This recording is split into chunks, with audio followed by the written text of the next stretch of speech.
Inicialmente, gostaria de agradecer a invitação para esse curso monotemático com um tema que nos parece de grande importância, que é a síndrome hepatorrenal. Veja você que a síndrome hepatorrenal é um tipo de acute kidney injury. E nesse estudo, vemos que quando se observa mais de 3 milhões de ingressos por cirrose, 22% tem aqui. Nos últimos 10 anos, a prevalência ha duplicado. E a hospitalização por AC tem uma probabilidade de morte 4 vezes maior. As admissões por AC são mais caras e são mais largas. Muito importante é que saibamos a causa de AC. Esse é um estudo multicêntrico que ha evaluado mais de 2.000 pacientes e as etiologias mais frequentes da AC são a pré-renal, a síndrome hepatorrenal e a necrose tubular aguda. A etiologia mais frequente ha sido a AC pré-renal, seguida da necrose tubular aguda e da síndrome hepatorrenal. Se observou uma taxa de mortalidade menor nos pacientes com AC pré-renal. E as taxas foram similares naqueles com síndrome hepatorrenal e a necrose tubular aguda. O diagnóstico é feito através da determinação da creatinina, que usualmente tem limitações se são maiores em los pacientes que têm cirroses. Utilizar um valor fixo de creatinina não é muito bom porque sobreestima a velocidade de filtração glomerular. Melhor é a utilização de um fator dinâmico. Assim, nesse consenso do Clube Internacional de ACIT, nos ha ensinado que um aumento da creatinina igual ou superior a 0,3 em 48 horas ou um aumento de 50% dos valores de base nos últimos 7 dias nos dão o diagnóstico de AC. Vejam vocês que na classificação, à medida que o aumento da creatinina é maior, temos um estágio mais avançado da doença. Interessantemente, o estágio 1 é subdividido em um A e um B, dependendo do nível de creatinina ultrapassar a no ou no 1,5 miligramas por decilitro. Isso é importante porque não se está bem estudado o prognóstico desses pacientes. Sin embargo, nesse estudo, que é evaluado mais de 6.000 pacientes com cirrose e AC, 44% com AC 1A e 55% com AC 1B, se ha observado claramente que os pacientes com AC 1B têm uma maior mortalidade em 90 dias. E esse estágio se associou com uma maior progressão da enfermidade. Sin embargo, nesse editorial, nos ha dito que possivelmente estamos subtratando os pacientes com AC em estágio mais temprano. Assim, se necessita estudos futuros para validar a expansão volumétrica em AC estágio 1B, com albúmina, e definir melhor a importância pronóstica do estágio 1A.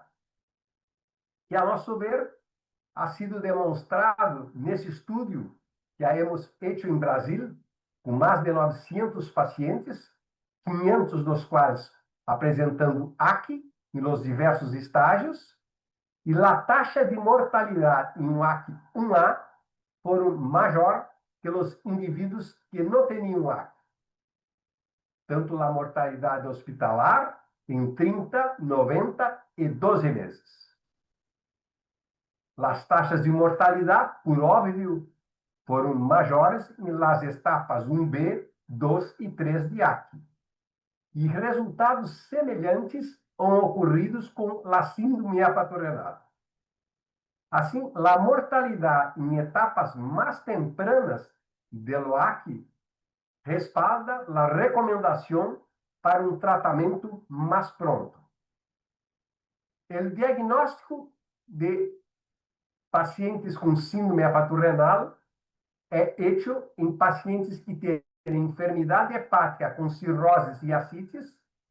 O diagnóstico de AC, segundo os critérios, é apresentado a vocês. E neste consenso, quando temos uma função renal inalterada, depois de 48 horas de suspensão dos diuréticos, e, se necessário, expansão volumétrica com albúmina. E que haja ausência de uma causa primária alternativa de AC, ausência de choque, fármacos nefrotóxicos e signos de danos renais.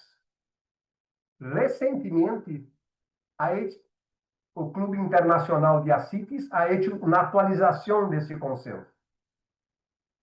As premissas permanecem as mesmas. Sin embargo,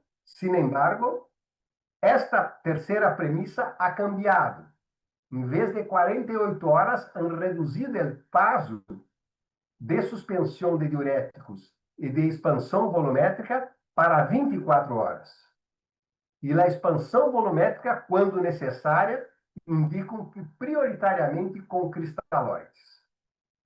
E nesse consenso também se valoriza menos o sedimento urinário. Reitero a importância dos biomarcadores para fazer a distinção entre síndrome hepatorrenal e necrose tubular aguda, que, em nosso entender, o melhor biomarcador é o NGAL, porque é um biomarcador que mide o dano tubular. E nesse estudo, com 320 casos consecutivos de AC, o NGAL, dependendo do valor de corte, é muito interessante para fazer esse diagnóstico diferenciado. E mais, nos fala, quando os valores são mais elevados, da progressão da AC e da mortalidade. Estudos subsequentes han sido hechos e os resultados são encontrados de forma semelhantes. Sin embargo, não hacemos na prática médica el NGAD. O que hacemos, embora possa haver discordâncias na literatura, é a excreção fracionada de sódio. E quando está baixa ou muito baixa, nos parece muito interessante para este diagnóstico diferencial. Assim, nessa reunião de consenso, o que nos ha chamado a atenção nos critérios de AC para síndrome hepatorrenal é que ha havido um encurtamento do prazo para a suspensão de diurético e a expansão volumétrica quando necessária para 24 horas. E na não recomendação primária da albúmina durante 48 horas. Vejam vocês que Paulo Angeli, neste editorial, informa que, em realidade, essa reunião de consenso se desenrolou como um híbrido entre um painel de expertos e uma conferência de consenso. E creio que, muito baseado nesses dois estudos que mostro a seguir, esta é uma validação prospectiva do algoritmo de Islow para AC, em que utilizo 48 horas de albúmina, e vejam vocês que temos uma resposta em 34%. Se encurtássemos o prazo para um dia, provavelmente estaríamos fazendo de forma excessiva um diagnóstico de síndrome hepatorrenal e estaríamos utilizando por demais a terlipressina. E esse estudo nos mostra esses dados de forma mais clara. É um estudo que avaliou 127 pacientes com AC, utilizando a reposição volêmica com albúmina em 24 horas ou em 48 horas. E se encurtarmos a administração de albúmina para 24 horas, estaremos sob tratando com terlipressina quase 20% dos pacientes que, se utilizássemos 48 horas, não seria necessário. Sin embargo, a avaliação das primeiras 24 horas de los níveis de creatinina é importante, porque se estiver muito alimentado, a utilização de albumina isolada é fútil e poderíamos, então, utilizar a terlipressina de forma mais temprana. A classificação da síndrome hepaturrenal, temos a síndrome hepaturrenal clássica, que hoje é chamada síndrome hepaturrenal AC. Em regra, tem um fator precipitante, por exemplo, a PBE, e se apresenta clinicamente como insuficiência renal. E a tipo 2, que hoje é chamada síndrome hepaturrenal não AC, de aparecimento em geral espontâneo, e a clínica de apresentação é de um paciente com ascites refratária. Esta síndrome ela é subdividida em síndrome hepaturrenal acute kidney disease, AKD, quando temos uma velocidade de filtração glomerular abaixo de 60 por hasta 3 meses, ou um aumento da creatinina maior do que 50% do último valor dosado hasta 3 meses.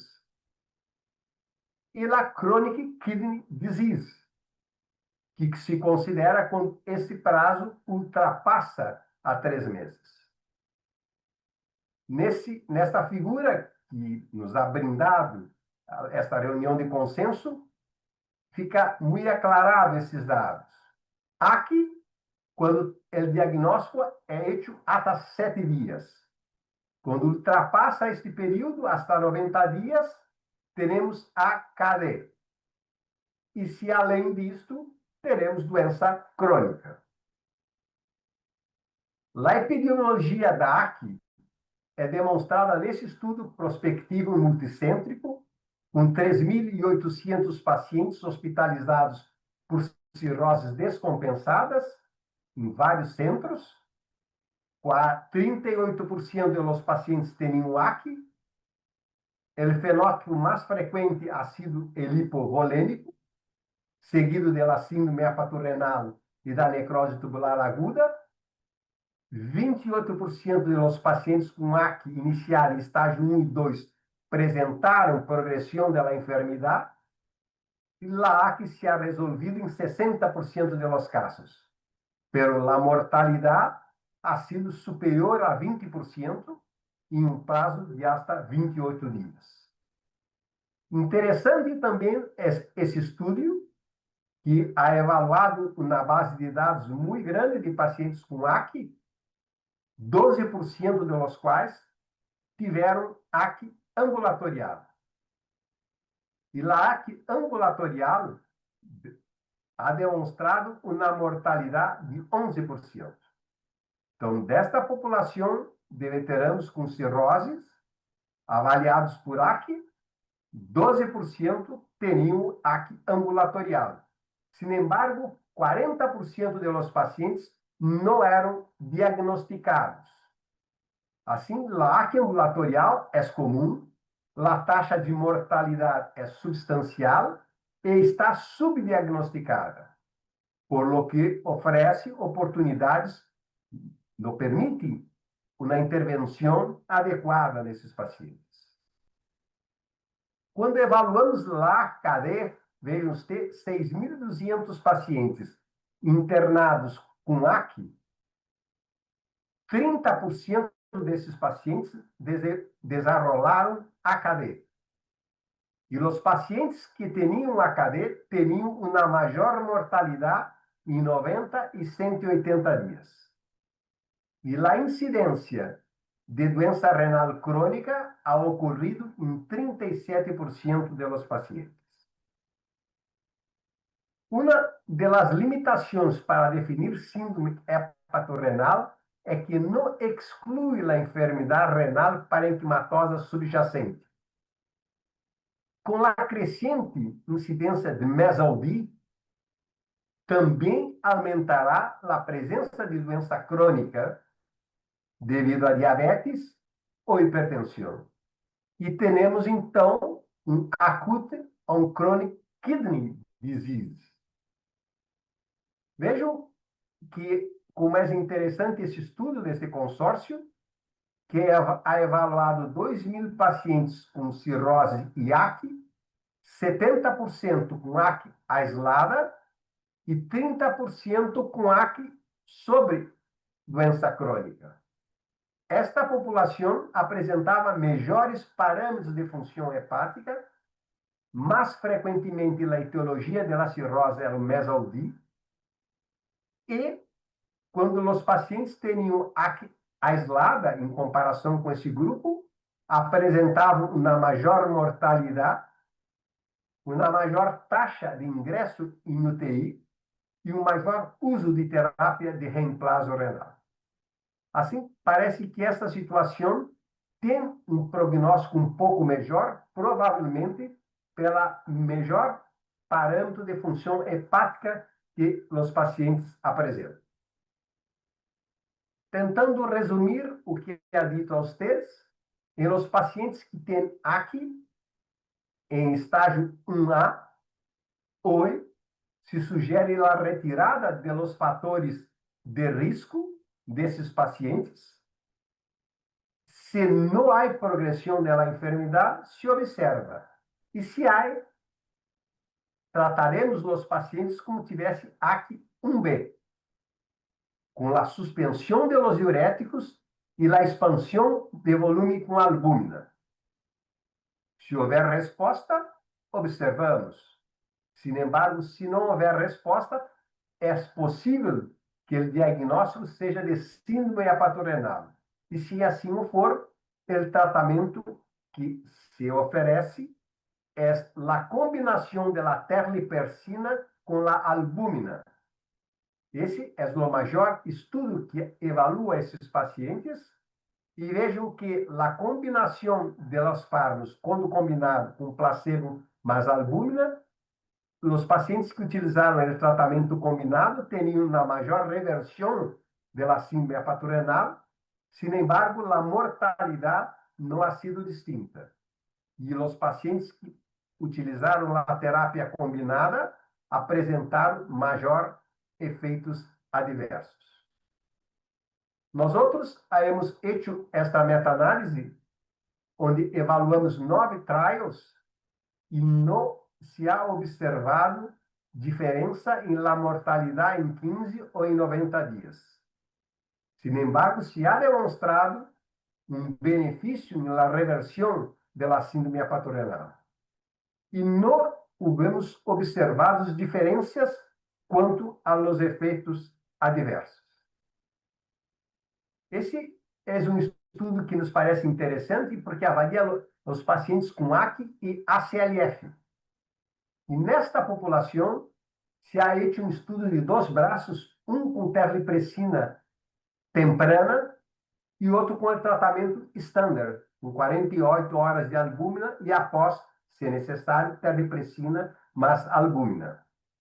Nos pacientes que utilizaram terlipressina temprana, tras 12 horas de albúmina, apresentaram uma maior reversão da síndrome hepatorenal e uma menor mortalidade em 28 dias. Assim, parece que os pacientes com ACLF e AC, sim, se pode utilizar a terlipressina de forma mais temprana. Em relação à prevenção da síndrome hepatorenal, nesse estudo, evaluamos o papel da administração de albúmina. As recomendações correntes, aqui temos umas que elas peritonites bacteriana espontânea, e desde esse estudo de sorte, há muitos anos, em 99, se ha demonstrado que a utilização de albúmina com antibióticos diminui a possibilidade de injúria renal. E uma potencial indicação seria a utilização de albúmina a longo prazo, que nos ha sido demonstrado através desse estudo, que é o estudo ANSWER, em que avaliou a administração a largo prazo de albúmina.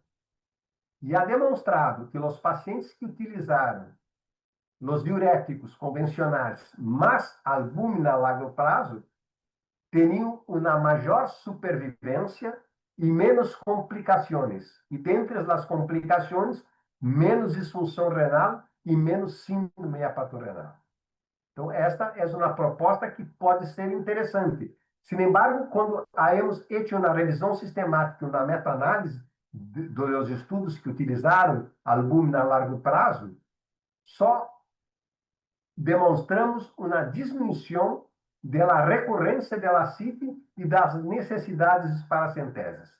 Não houve diferença em la mortalidade ou em outras complicações. Sin embargo, nesta meta-análise, não se incluiu o trial Preciosa, que ha sido apresentado esse ano em Islo. E nesse trial, que era um trial muito aguardado, se ha demonstrado que a incidência de complicações com a administração a largo prazo de albúmina foi menor, principalmente por menos PBE e menos síndrome hepatorenal. Então, talvez essa realidade se modifique. Concluindo, o que nos ensinam os diversos guidelines? A prevenção é importante com o tratamento da PBE com albúmina e quanto à administração a largo prazo, ainda há uma dúvida. Sin embargo, acá também não haviam ainda evaluado o estudo Preciosa. O tratamento é com terlipressina mais albúmina, que pode ser administrada a terlipressina em bolo ou infusão contínua, máximo de 14 dias, e se empezarmos a terlipressina e a creatinina aumentar ao nível prévio nos primeiros 4 dias, devemos descontinuar o tratamento. É fundamental nessa população a realização de transplante de hígado. Pido desculpas por mi malo espanhol e muitas graças a todos vocês.